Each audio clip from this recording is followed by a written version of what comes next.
Hello, I am Riley Wilson, and welcome to the Band of One podcast. This podcast is created to help anyone that wants to be a more successful solo performer or become a solo performer and avoid a lot of the pratfalls and mistakes myself and some of my contemporaries have made. I have over 50 years of live performance experience. We'll also include tips from other top pros worldwide who've done the same thing in their regions. My desire is to make this actionable as well as entertaining. If you like what we do, subscribe and don't forget to share.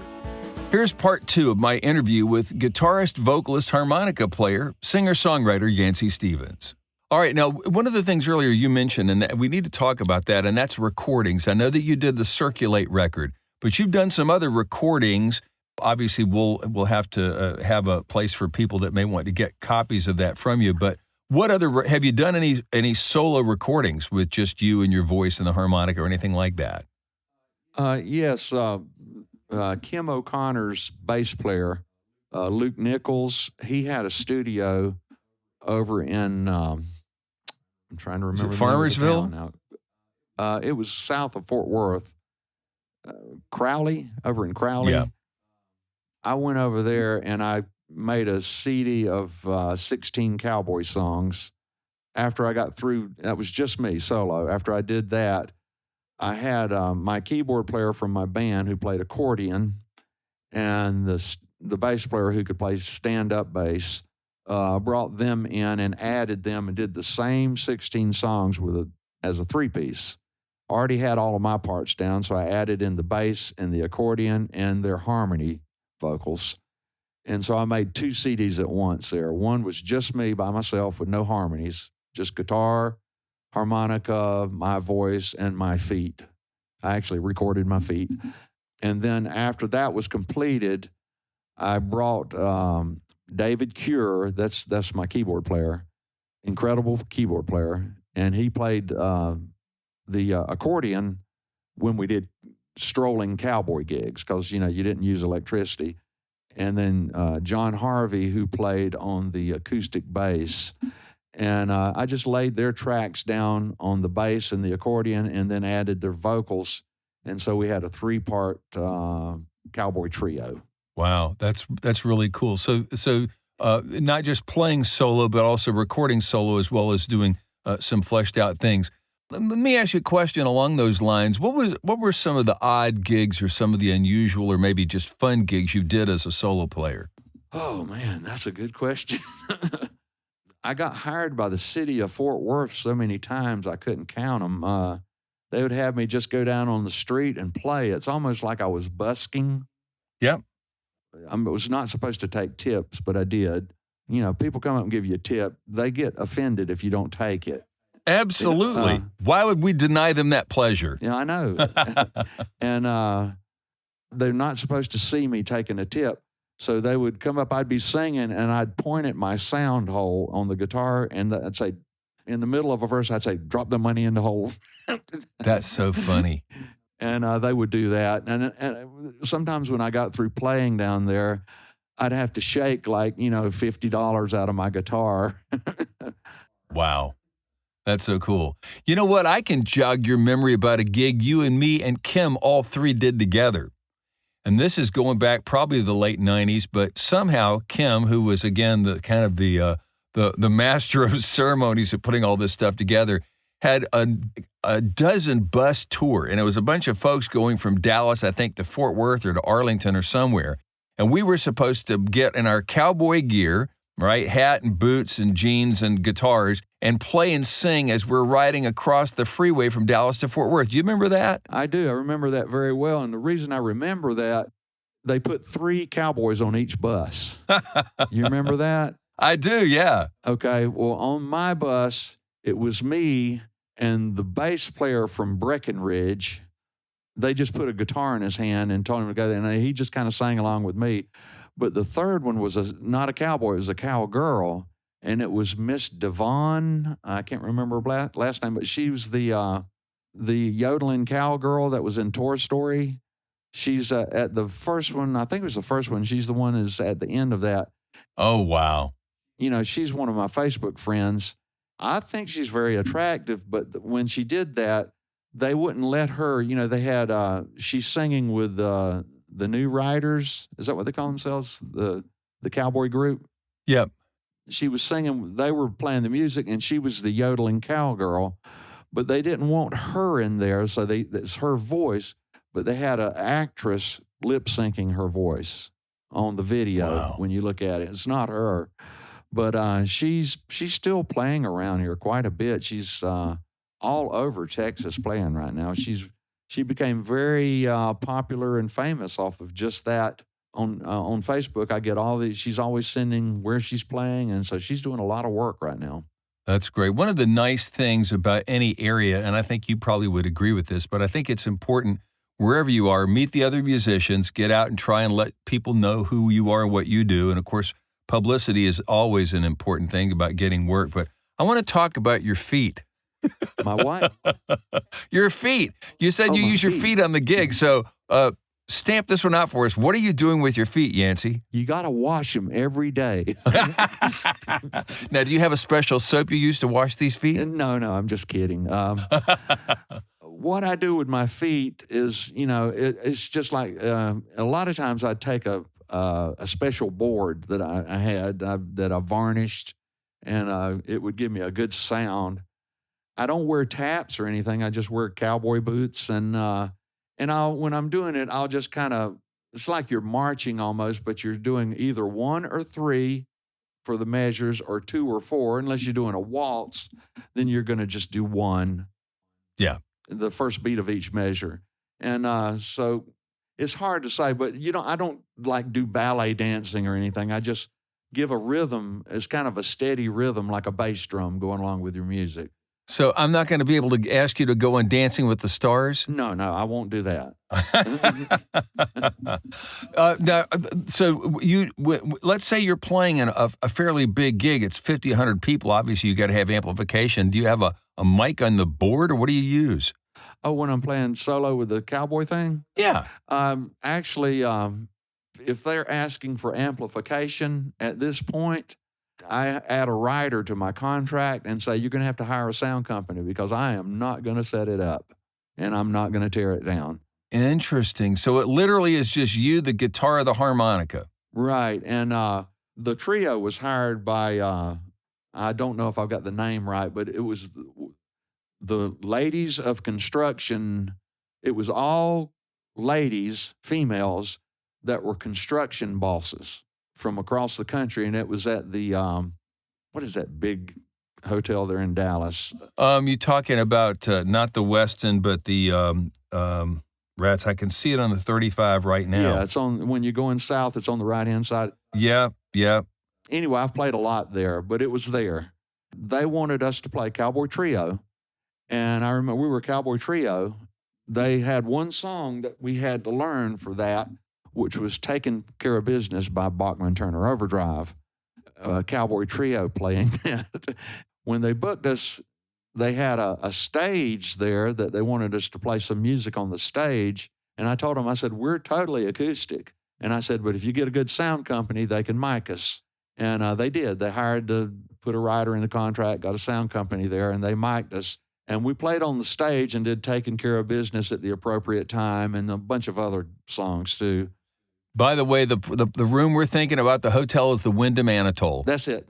Exactly. Yeah. Yeah. And in Dallas, if you play that hotel at least once, then you're pretty good. Yeah. I've played it dozens and dozens of times. I mean, even all the way back to when I had my R&B group, little trio. We played that, and then I told them, I said, you can get the best of both worlds with us. We can play on the stage. And I remember telling the sound company, I said, we're not going to plug in. And they said, you're not. And they said, we got direct boxes. I said, I don't care. I said, we're not going to plug in. And I told them exactly how to mic us. I said, put 2 mics down low, face it into us, put 2 mics over our head, coming down, booming in down. And we're just going to stand there and play like we always do. And you mic us, so you're going to pick up our ambient sound, and you just keep it from feeding back and send it out as much as you can. And that's all we want. And we did that, and it sounded great. That's when I learned how to do that. And I remember I asked somebody before we did, I said, and they said, do that, Wow. And we had one one little mic they put one more right in front of us. And like if I had a guitar solo that I was going to play on the guitar, I'd step up to the mic, and then Dave, if he had an accordion solo, he would step up to it. But other than that, we just let the ambient sound, because we're so used to doing that. And it's amazing how, when you got three guys doing that, you're used to balancing your sound by ear, and you just do it naturally. And all the sound people have to do is just kind of dial it in. Yes. And then they would give us a little bit back in the monitors, and that's all we needed, Wow. That's incredible. And then also we told the ladies that had hired us, we said, we can do this. And when we're not on the stage, we can walk around strolling and go table to table and do special requests. And we did that also. That's incredible. So we got a glowing compliments to our agent for that show. So here's another question along these lines. Obviously, you played guitar for a long, long time and are an excellent guitar player. But you told me a while back, and I had the same conversation with Kim O'Connor many years ago, and that is the guitar takes a backseat to your vocals, doesn't it? Yeah, pretty much. It does, because you have to, the vocals are what sell it. If you just sat there and played the guitar, most people wouldn't even hire you. So you do need vocals. Let me ask you a question. You've been basically a professional musician or working musician since you were in elementary school. What's the best part of doing solo gigs now for you? It's really it's not just the ease of the gig, but it's you get the musical fulfillment that every musician needs. They want to get up and play, and show their talents to people, and hopefully the people will appreciate it. Most of the time people ignore the musician, but every once in a while you get people who just really are taken with what you do. And when you find people that come up and they just love what you do and they want you to go work at some event that they're having, that's wonderful. And it just opens more and more doors for you. It's networking. You network yourself out and you get your music out. And that's one of the main things I'm looking forward to doing now. I'm at an older age. I want to get everything I've written recorded, so that when I'm dead and gone, there'll be some memory of what I've done that can be passed on through the generations. Hopefully it will, but you don't know.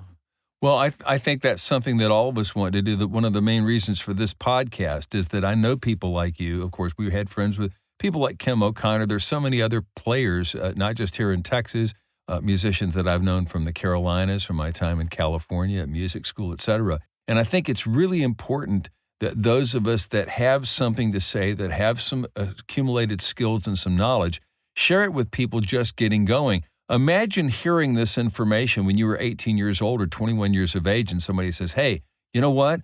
I can see where you're headed, but let me encourage you to do this as a solo performer, as a solo artist.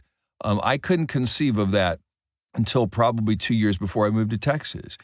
A fellow guitar player in Raleigh, a guitar player named Chris, who's a guitar teacher, actually encouraged me about playing a gig with him, which was at an Italian restaurant, and that's where I got my start, which we've talked about on another podcast. But here's the big question, Yancey.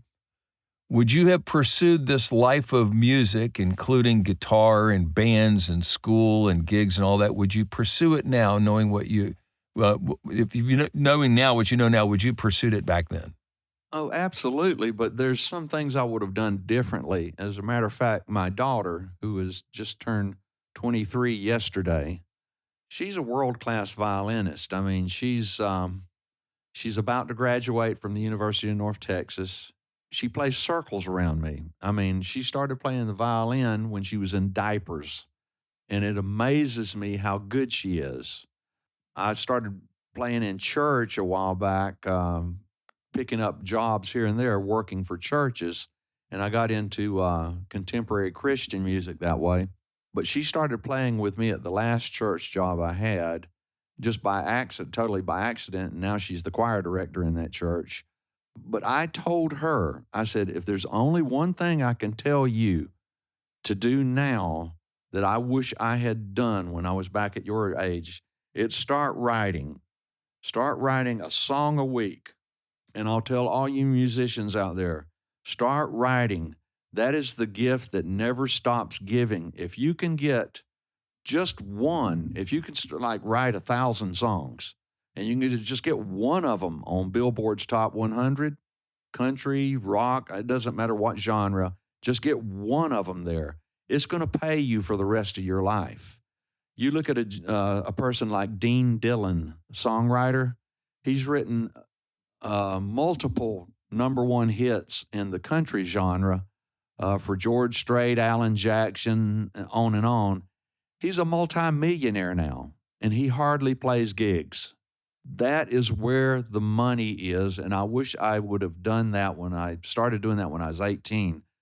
Here I am, I'm 70, and I'm talking about getting my songs that I've written recorded for posterity's sake. If they ever do hit, the only person's going to get any benefit out of it is my children. I will tell everybody, do that. It's more important than performing.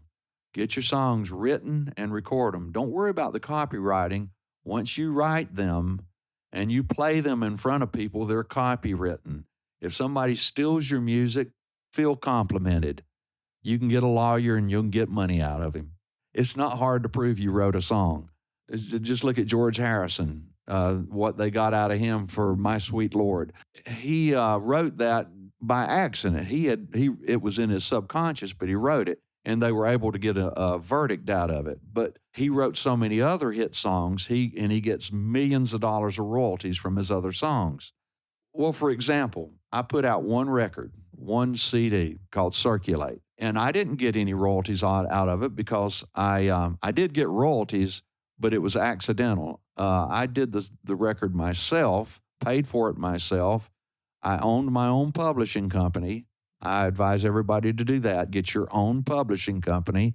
And if you're the sole writer, you will get 100% of the royalties. And if you don't understand what I'm talking about, just look into it a little further. I won't go into that. The song Circulate, the title song of that record, was picked up. I didn't even know it until I started getting the checks by this cartoon show called Duck Dodgers in the 23rd Century. And they used what is called a cue, which is just a little piece of the song. And I started getting royalty checks off of that. And royalty checks are paid quarterly, once every 3 months. And while the show was playing on television, I think it was on the cable channels, it was playing quite a bit around the world. So I was getting pretty good checks. And the song, I never did anything with any other song, but that's the only thing I got money out of there. And I thought, wow, what if one of the songs had gotten on the Billboard Top 100? But that didn't happen.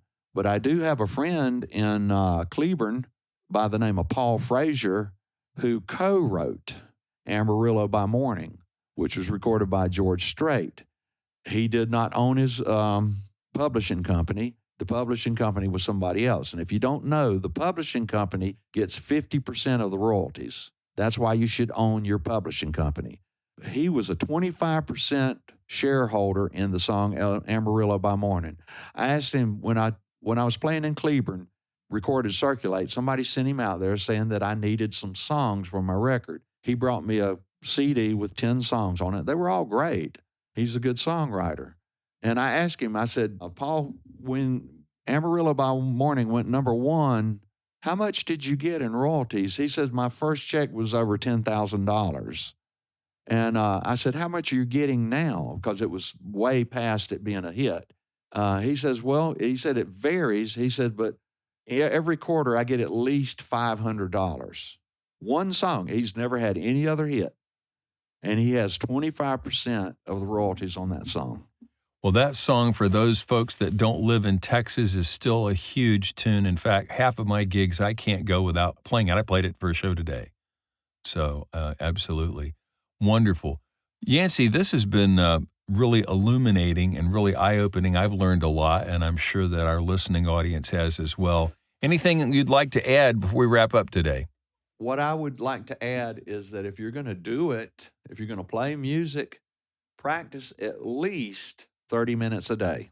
If you're going to sing and play an instrument, whatever you play, practice that instrument at least 30 minutes a day. It's kind of like lifting weights. You just get stronger and stronger. And if you're going to sing too, you need to practice singing too. So you do them both. If practice your instrument 30 minutes a day, practice your singing 30 minutes a day.